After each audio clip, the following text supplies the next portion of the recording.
want to show you how I come up with my budget for the year.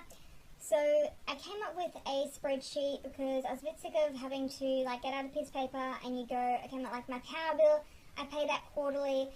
So here's my amount for that, times by 4, that'll give me the annual amount. Now if I work that back to a monthly rate, that's how much that one will cost. Then I have another bill that's paid monthly, something else that's paid weekly, and just stuff that's, no bills are ever paid at the same frequency. So I wanted something where I could just get an Excel spreadsheet that would calculate all of that, so I can see, okay, this is how much I need to set aside each week, month, quarter, and each year to pay all of my expenses. And then all of this, which I'll show you in a sec, feeds through to my budgeting spreadsheets. So when I set this up, I import my totals. So for example, my total monthly forecast value for health in here, I'll make it red, and then once I have the actual for that month, I'll enter that in and make it grey. So I kind of use this to forecast with the numbers from this calculator feeding through, and then I put in my actuals as the year goes on, and then at the end of the year I can see my totals, and then all of that will again feed back into my initial budget calculator. So I only need to do this once, and then each year I've just gone and updated it based on the actual data that I've got from my spreadsheet. If you want to know more about this one, I won't go into too much more detail. I'll include a link down below, because for this video I just want to focus on the budget calculator. So this one I set up with a whole bunch of formulas because, like I mentioned earlier, it just takes way too long to type things into a calculator, and then you're probably going to input into a spreadsheet anyway, so it just makes sense to have it all on the computer already. So the blank template looks like this, and I have it all set up with formulas. So all you need to do is just input your numbers in the blue cells. So, put in your annual salary. If you are maybe a contractor or a casual worker, just estimate. You can always change this later. It's just to give you an idea of how much money, maybe if you want to save up for a car, how much you can afford, and also just to forecast out for each of your months. That's really why I designed this spreadsheet. So I've got in here 2 income options. So if you want to do this budget with your partner, you don't want to just have your own finances separate. If you want to keep them together, you can use this spreadsheet as well, and all of the formulas will automatically calculate it for you.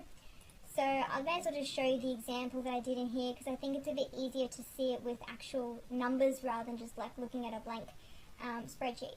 So I've entered in a hypothetical 2 incomes for 2 different people. So we can see this is the amount they get annually, or they're expecting to, and then quarterly, monthly, fortnightly, and then weekly. So however you want to budget, I prefer to do it monthly. If you wanted to do it fortnightly, you can do it because it already will calculate it for you. In here, I've included a whole bunch of expenses. They're the same ones as my budgeting spreadsheet over here, so it should all feed through. Now I know that some things won't be paid weekly. That's the whole point of it, so you can just delete out any that aren't applicable. So maybe you don't have any weekly subscriptions, just click on that row, right click and go delete, and then you won't see that anymore. It's not going to mess up any formulas, it's fine to delete it. Or you could just Control Z, undo that, and then type whatever you want. So type your, type your own category there, whatever you want to put. If you need more categories, you can insert a row. So if you go right click and then go insert, just make sure that you copy down the formulas. So left click and drag across, and then you'll see that little plus sign cross thing, drag it down, and that'll make sure that all of your numbers get incorporated into your total down here. So if I just show you, for example, let's say you reckon you're going to spend 20 bucks a month, 20 bucks a week on clothes. You can see how much that works out to per fortnight, month, quarter, annually, etc. And then all of that will flow through. I'll just chuck some money against this so you can see. And then that will flow through all the way down here. You would repeat the same with the weekly, like I did for fortnightly, monthly, and quarterly, deleting out any that aren't applicable to you. And you can come down the bottom here and you can see this is how much you have left. So your income less all of your expenses, this is how much you've got. So you can use this money now to service your debts or your savings, or your savings goals, or your emergency savings that you want to put away. So Just like we did with weekly, you'd enter it in fortnightly. So if you pay your rent fortnightly, maybe you pay like 300, whatever it is. And again, all of those formulas will flow through as well. So because we've already got housing on fortnightly, I would then go and delete that off of monthly and then also off quarterly, just to, like, I guess, declutter a bit. So then it ends up being like this, where it's a lot more simplified. So you can see that I've got, groceries only appears in weekly. I don't have it duplicated, because if you keep all those categories, like groceries, against all of these, I guess, payment frequencies, you could call it, you're going to start duplicating things. So just enter it in for whatever you do. I do my groceries weekly, maybe you go fortnightly, enter it in there, delete it, all the other ones from against those payment frequencies, and then it will be all nice and neat and calculate it all for you.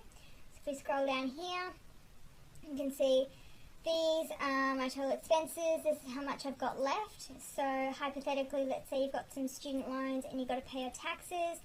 So then you have $7,000 left, which you can put towards your savings goals, which I've just put a few examples in here. And then if you have anything left over, you can put that to your emergency savings account. And I've also added in a little percentage function in here, so we can see that of your total income, you're going to be putting about 2.5% to your emergency savings account. Some people say you should probably put aside like 5%, but I figure you might already have some, like emergency savings in there already. So this is, I guess, the intention I think behind this and why I did it is just for myself, just to see that I am putting some money against emergency savings. It's just kind of like another reminder, and then also maybe, cut back on your savings goals. Maybe you can't afford that. So anyway, I personally find it helpful. If you don't want to, you can just ignore that section, up to you. So this is what the fresh template looks like. You just input anything in the light blue, and it'll automatically spit out those values for you, like I showed in this one here. And if you get stuck, you can always come back and have a look at this video, but it really is just as simple as typing in the blue shaded cells.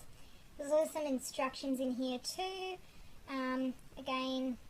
And then while I just think of it, I have put a few examples of some expenses in here, but I have actually done up a list of 50 expenses that people would typically pay. I know they're ones that I typically pay, and I've got that as a printable, which you can download for free from my blog, which I'll include the link down below if you want to download it, just to make sure that you cover everything. You don't want to leave anything out, so make sure you've got all of your expenses incorporated into here, because it's really important that you obviously don't forget anything, because you don't want to, find out that you have gone ahead and like booked a holiday for $5,000 or whatever, but actually you didn't have enough money for that. Now you need to use credit cards, etc. So yeah, make sure that you cover all of your expenses in here, and then go to your spreadsheet for your budgeting.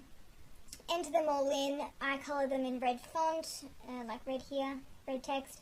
And then as the year progresses, you can change it to your actuals and see if you're ahead of schedule or maybe behind schedule, because this spreadsheet will have all the automatic formulas as well. And I kept the formatting the same, so we've got the nice blue and the grey theme, very simple, and that's the same with the budget calculator as well.